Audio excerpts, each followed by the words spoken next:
Okay, so this is a battle report between the Warriors of the Dark Gods and the Undying dynasties. It's 4,500 points. Um, it's actually a player that plays at the shop that I play at all the time, and his son. They're both playing. Yeah, so he's playing a new type of list. It's basically a list where he has a bunch of small units of Grave Guard. As you can see here, he has looks like he has 3 units of archers, 4 units of archers for his core. Then he has several units of Grave Guard or Temple Guard. I forgot what they're called, Death Guard or whatever. He has a unit of archers, fast-moving archers. I have a unit of Fallen, a unit of Warriors of. I think these are Warriors of. They don't have a mark actually. About 14 of them. I have my shrine of a unit of Crushers, and on the other side I have actually 2 Blood Beasts, which are being represented by what used to be I forgot what Gore-Tex models. That's what they are. And so in his turn, he gets the first turn. He moves his cavalry in front like that to shaft me up.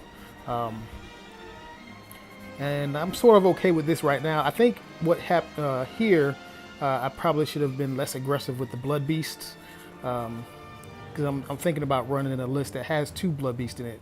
I have two Chaos Lords in this list, one of which has the Burning Blade of Chaos, and the other one has the blade that allows no armor save. So it's pretty good actually, pretty strong, both of those, because neither one of the lords actually allow an armor save. So in my turn, I decided to go ahead and charge in with the Blood Beast. Oh yeah, and he also has a War Sphinx and a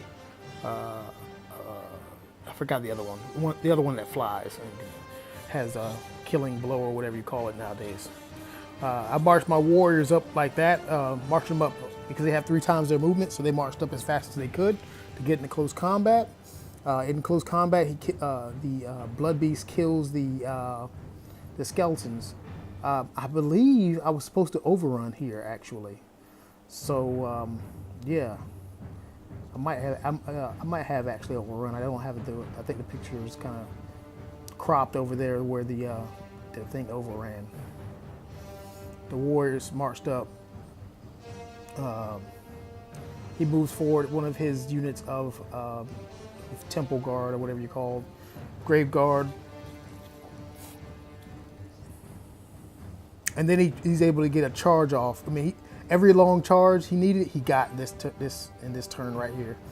He charged the Blood Beast in 3 different directions. That thing is so dead.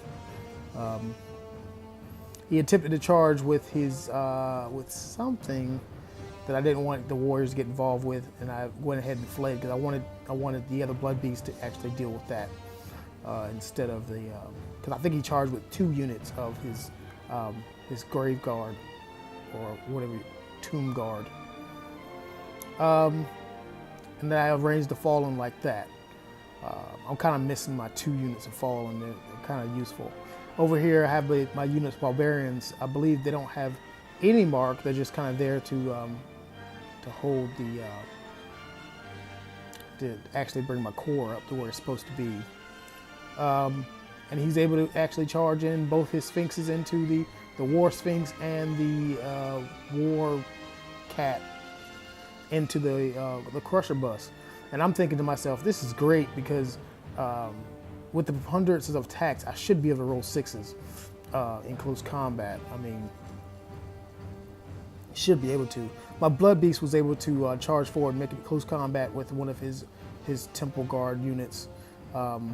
They should be able to crush that unit. He has 6 strength, 6 attacks with hatred, with a decently high weapon skill. So I don't see why I should be able to destroy that unit.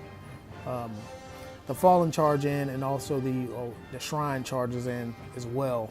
The Shrine is the part that I actually I kind of have doubts about, but I think throughout the entire time I've actually been using the Shrine, I've been using it incorrectly. There's actually a priest on top that actually has 2 attacks at strength 4 or 5. So I really have been robbing myself there. I also had a fallen beast to actually come into the combat. I actually have two of them, so I went ahead and moved him in there. His son actually, the guy's son actually wants to turn all the archers around and shoot at this one beast. I kind of cheered my mind about that one because, yeah, that was obviously bad mistake there because he can really only engage one unit at a time, and he doesn't have that many attacks. So, and they both units, the beast and these skeletons, both crumble if they lose close combat, and most of the archer units have at least 2 to 3 ranks. So, yeah, I wouldn't have recommended that shooting at them. In close combat, it looks like his guys were able to defeat the warriors, were able to defeat the fallen, and the shrine is still there, it appears. I don't think the warriors have gotten into close combat as of yet.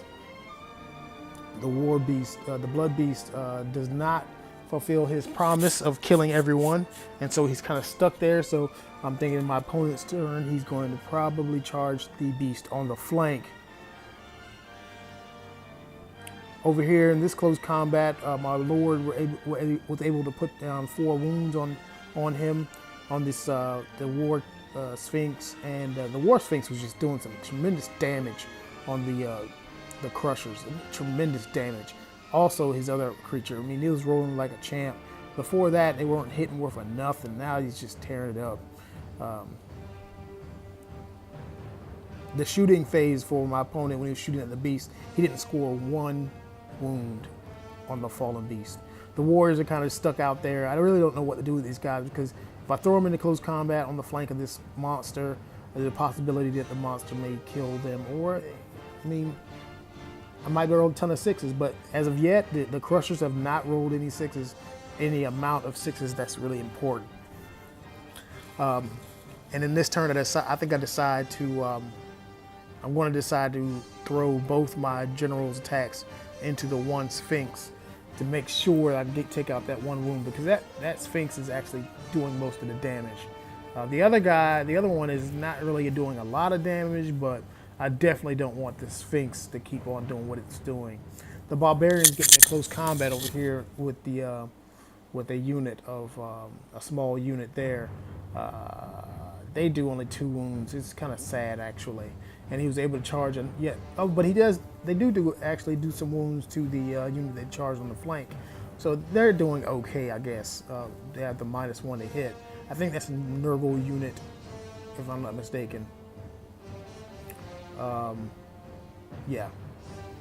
They're going to be destroyed after a while because he keeps on raising more guys in his magic phase. Because I just can't stop his magic this time. Usually I'm pretty good at stopping magic. It's just not happening in this game. I'm really crappy with the magic to dispel. In close combat, they were able to take out the blood beast pretty hard. I mean, but he was able to take out at least 1 unit. So that's 1 unit off the table. And I'm still worrying about this this sphinx. The warriors are in the midst of fleeing.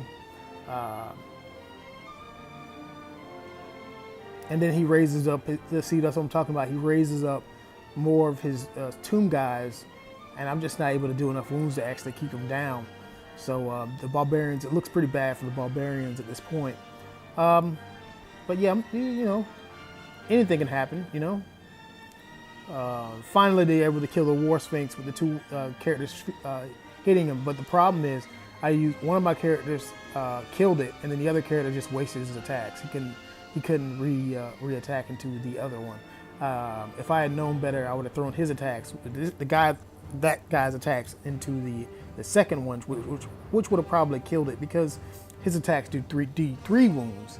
The other guy's attacks is just, you know, just takes away the ward save. So yeah, and which would have allowed us to go into the next unit in my next phase and just charge into that unit and just start crumpling his army 1 unit at a time. I was just, you know, it just seemed like I was out of time and out of place every turn. The unit, you know, the way I could deploy my strength The time I had to deploy my strength was just out of sorts, just one turn off every time, and that's just so annoying. So he was able to kill off the shrine, and we're finally free from the monsters in this close combat. And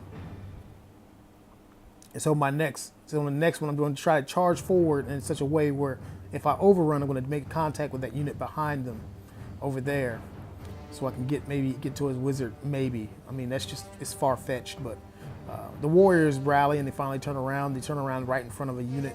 It's really not the place where I want them to be, but at the same time, he has still a big problem with those crushers getting involved.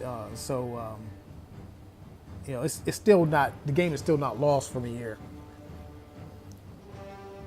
And I was able to make that charge there and pay attention to the way I deployed them forward in the charge. Everybody's in close combat, and if I overrun, I should make contact with the unit over there to the right. Because I was thinking I might be able to charge that unit to the left, but I decided not to. The warriors in close combat, they lost 2, he lost a bunch. Yeah. The warriors are not doing too bad in the close combat, but it's just, he's rolling a lot of 6s to wound, and he's taking out warriors left and right here. Yep, and I was able to kill that unit, I think. Yeah, I was able to kill that unit, and we're probably going to overrun into the unit behind there.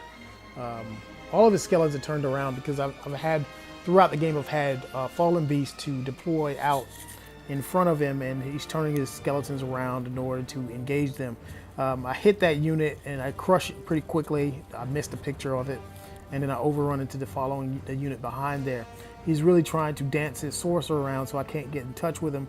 And he's going to be able to do this because he has so many units that he can just jump his skeleton sorcerer into to keep him from crumbling all across the board. It's to my understanding that the crumbling for these dynasties is pretty bad. Yeah, so the Crusher's making it into close combat over here. He was able to kill off one of my characters, I think. Or it might have been the last Crusher of the unit, and the character is the only thing left over, and the game ends like that. He ends up getting the victory over me, just sparingly, because I was, once I got past those Sphinxes, I was, the field was open for me, but it was just too late. But it was a good win. It was a good game. It was a fun game. Hopefully I can get another game in. And for 4,500 points, this is interesting. I hope you guys enjoyed it.